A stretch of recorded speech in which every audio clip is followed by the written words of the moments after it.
जान लिए, ये भी देश हित में लिए क्या है? वो इसलिए लिए क्योंकि हमारी सरकार की औकात नहीं है। मैं कहता हूं हमारे देश के 56 इंच वाले प्रधानमंत्री की औकात नहीं कि वो चाइना पे जाके हमला करे। हमारे 56 इंच वाले प्रधानमंत्री की औकात नहीं कि अमेरिका से टक्कर ले, पाकिस्तान से ले। तो इसलिए वो हमारे ही मुल्क के नागरिकों के ऊपर लाठी और डंडे चलवाता है। तपस्वी है, तपस्या में क्या कमी रह गई थी? कौन सी तपस्वी है बताइए? किसानों के लिए वो तपस्या कर रहे हैं। अरे भैया वो पता नहीं कौन सी गुफा में जहां मर्जी जाके बैठ जाते हैं, उनको खुद अता पता नहीं है मोदी जी का। और आपको एक बात बता दूं, मोदी जी किसानों को पिटवाते हैं तो सिर्फ इसलिए कि हमारी सरकार की औकात नहीं है कि वो चाइना पे अटैक करे। वरना आप ये देख लीजिए, नेपाल जो विश्व का सबसे गरीब देश है वो हमारे देश की भूमि को कैप्चर करता है, लेकिन हमारे प्रधानमंत्री के मुंह से आवाज ही नहीं निकलती क्योंकि सत्ता की दलाली का जो फेविकॉल है ना वो गले में जम चुका है। समझ रहे हैं? फेविकॉल मरीन का मजबूत जोड़ जो पानी में भी नहीं टूटता, वो इनके गले में जम चुका है। मोदी जी ने कहा मुझे पावर नहीं चाहिए, मैं सेवा कर रहा हूं। अरे तो सेवा करनी है तो अपनी माता जी की सेवा करो ना। अपनी बूढ़ी माँ को लाइन में लगा दिया, आप सेवा करोगे हैं?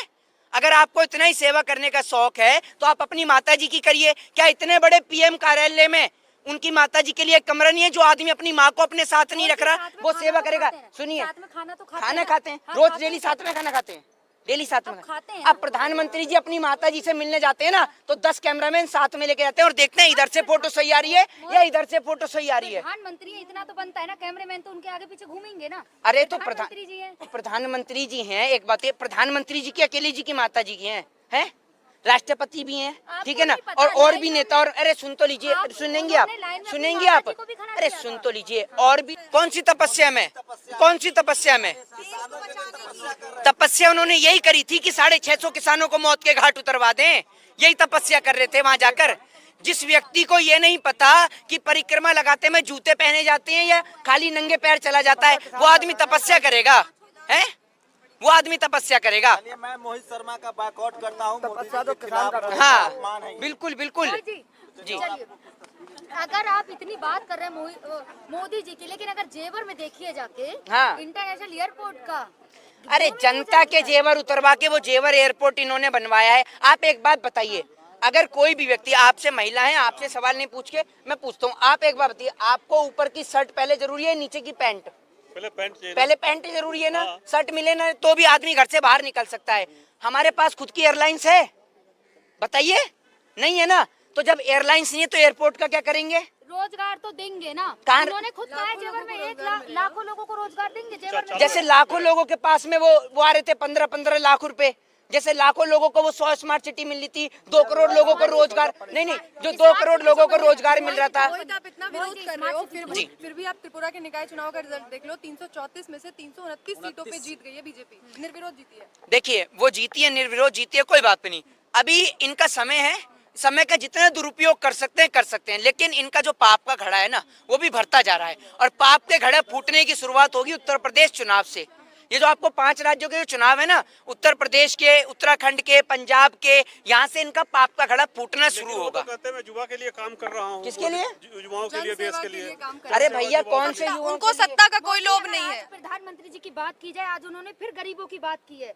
वही जो अनाज मिलता था फ्री, अब मार्च तक मिलेगा फ्री। अच्छा, हाँ, गरीब लोगों की बात। आप एक बताइए, गरीब है कहाँ? मुकेश अंबानी गरीब है, टाटा बिरला गरीब है, अडानी गरीब है। आपसे पूछा अनाज मिला, आपने कहा गरीब को मिला। फिर एक मिडिल क्लास आदमी से पूछा, उसने कहा गरीब को मिला। ये गरीब है कहाँ? नीति आयोग की रिपोर्ट में उत्तर प्रदेश तीसरे नंबर पे आ रहा है गरीबी में। अरे भैया, नीति आयोग की रिपोर्ट हो या किसी की भी हो, आपने तो कहा कि गरीब को राशन मिल रहा है। आप बताइए ना, ये गरीब है कहाँ? उत्तर प्रदेश में है 9 करोड़ ये गरीब। उत्तर प्रदेश में 9 करोड़ गरीब है।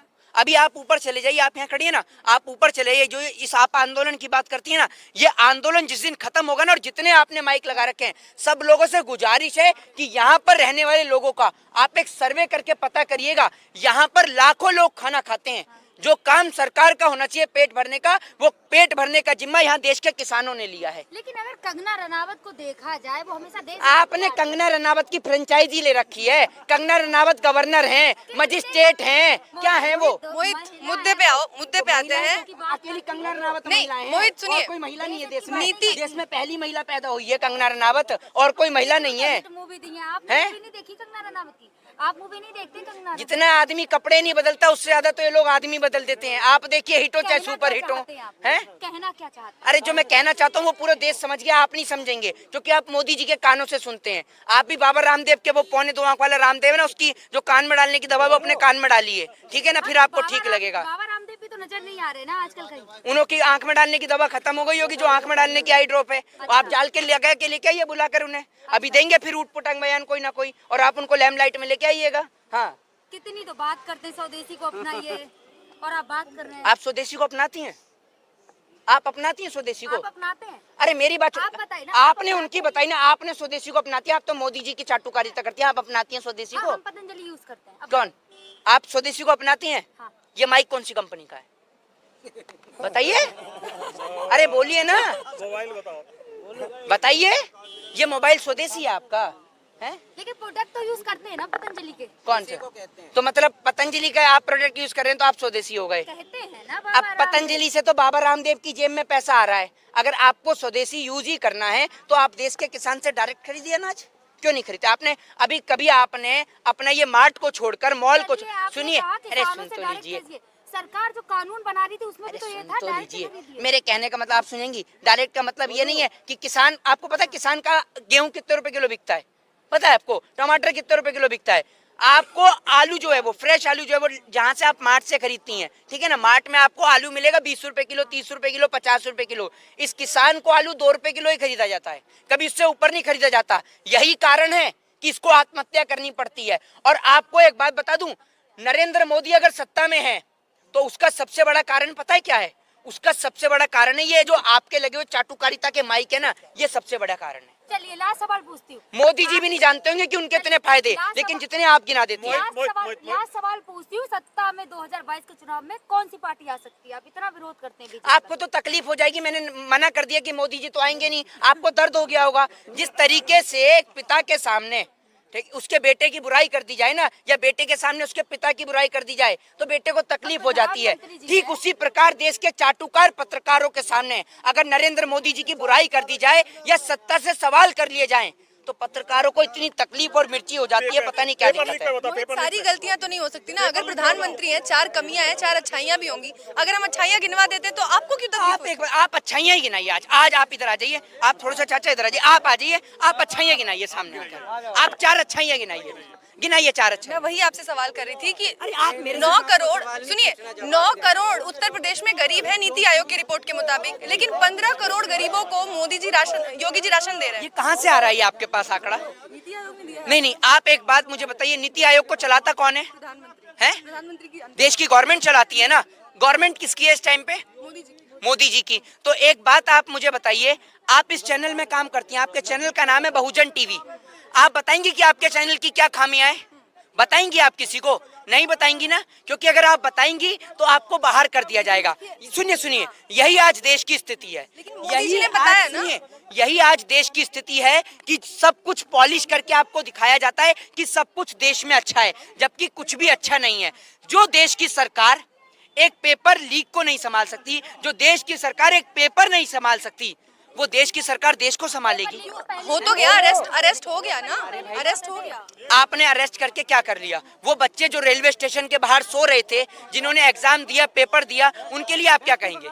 बताइए, उनका क्या हुआ? राजस्थान में भी शिक्षक भर्ती के लिए लोग बैठे हुए हैं सड़कों पे, रात भर बाहर सो रहे हैं। अरे भाई, तो आप किसी की भी सरकार हो, राजस्थान की हो, छत्तीसगढ़ की हो, पंजाब की हो, या कहीं की भी सरकार हो, सत्ता से सवाल होने चाहिए भाई।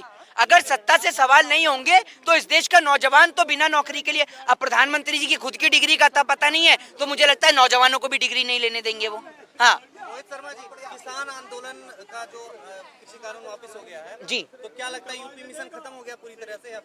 देखिए यूपी मिशन यहाँ पर खत्म नहीं होगा। देश के किसान के ऊपर जो अवैध मुकदमे जो दर्ज किए गए थे, वो मुकदमे जब तक वापस नहीं होंगे, जो किसानों को जो शहीद का दर्जा नहीं मिलेगा, उन्हें मुआवजा नहीं मिलेगा, कोई किसान अपना घर छोड़ के यहाँ से जाने वाला नहीं है। ये इनका घर है किसान का, और यहाँ पर न जाने कितने लोग अपना पेट भरने का यहाँ काम करते हैं। और ये आंदोलन जब तक खत्म नहीं होगा, जब तक एमएसपी की गारंटी भी नहीं होगी। जानिए, ये सर्वे ठीक उस प्रकार के सर्वे हैं जो सर्वे बता रहे थे कि बिहार के अंदर महागठबंधन की सरकार बन रही है और नरेंद्र मोदी जी हार रहे हैं। ये वही सर्वे है जो बंगाल के अंदर भारतीय जनता पार्टी की सरकार बना रहा था।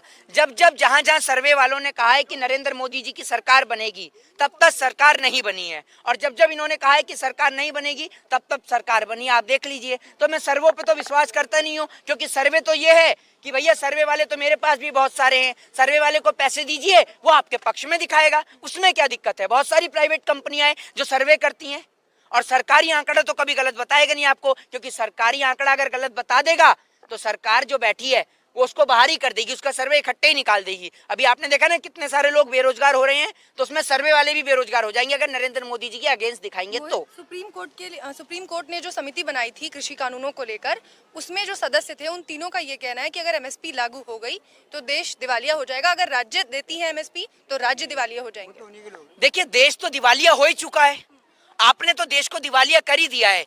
अगर हमारे देश से, हमारे देश की गरीब जनता का लाखों करोड़ों रुपया, खरबों रुपया दारू में कर विजय माल्या लेके भग जाए, नीरव मोदी लेके भग जाए खरबों की संख्या में, तब देश दिवालिया घोषित नहीं होता? एक बात सर, सीधा सवाल का सीधा जवाब, क्या तब देश दिवालिया घोषित नहीं होता? तो अगर किसान को एमएसपी की गारंटी मिल जाएगी तो देश को क्या तकलीफ हो जाएगी बताइए। मतलब करोड़ों रुपए का नया पार्लियामेंट बन सकता है, करोड़ों रुपया, खरबों रुपया भगोड़े भग सकते हैं लेकर, लेकिन किसान के हित में अगर कोई फैसला हो जाए तो सबके दिलों में तकलीफें शुरू हो जाती हैं। क्यों भाई?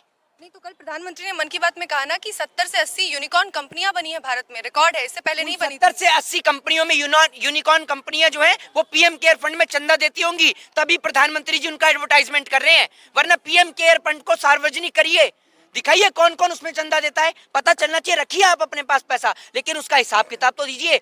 आप अगर भले ही आप कोई कंपनी बनाइए और आप उसका पैसा पीएम केयर फंड में डालिए, अगर आपकी कंपनी गलत भी होगी तो सरकार की नजर में अच्छी होगी, क्योंकि आप पीएम केयर फंड में चंदा दे रही हैं। आप अडानी अंबानी को टारगेट करते रहते हैं, अडानी दिन पे दिन ग्रोथ कर रहे हैं, नंबर 1 पे पहुंच गए हैं। तो हमें क्या करना है? हमें तो इस किसान के ऊपर बात करनी है ना। इस देश के गरीब ने क्या पाया? अगर ये आंदोलन खत्म भी हो जाएगा तो किसान यहाँ से क्या लेके जाएगा? किसान यहाँ से शहादत, नहीं, किसान यहाँ से शहादत लेके गया है, और किसान चाहता है कि वो अपना जो बकाया, जो कर्जा है वो माफ हो, किसान के ऊपर जो अवैध मुकदमे हैं वो माफ हो, जिन्हों को अवैध रूप से बंद किया गया उनको छोड़ा जाए, जिन्हों को बेफिजूल में जो बंद किया गया था, मुकदमे लगाए गए थे, या फिर जिनको संपत्ति को जब्त कर लिया गया उनकी संपत्ति को छोड़ा जाए। जो भी किसानों की जो तकलीफ है उनको मांग को पूरा किया जाए, क्योंकि वरना किसान यहाँ से कुछ पाकर नहीं गया, लेकिन खो के बहुत कुछ किया है। कोई अपना पिता खो गया, कोई अपना बेटा खो गया, कोई अपना भाई खो गया। आखिरी सवाल, त्रिपुरा में इतनी हिंसा हुई, आगजनी हुई, मस्जिदों को जलाया गया, सांप्रदायिकता को भड़काया गया, लेकिन उसके बाद भी बीजेपी जीत गई है। बीजेपी ने जो लोगों को धर्म की अफीम चटा रखी है, वो धर्म की अफीम का नशा लोगों के दिमाग से तब उतरेगा जब लोग देश की हकीकत को समझेंगे। जिस दिन भारतीय जनता पार्टी इस देश की सत्ता की कुर्सी से जाएगी, तब लोगों को पता चलेगा कि आज देश किस स्थिति से जूझ रहा है। तो लोगों से निवेदन है कि लोगों को समझना चाहिए और अपने बच्चों के बेहतर फ्यूचर के लिए, भविष्य के लिए ऐसी सरकार को वोट नहीं देना चाहिए। जय हिंद।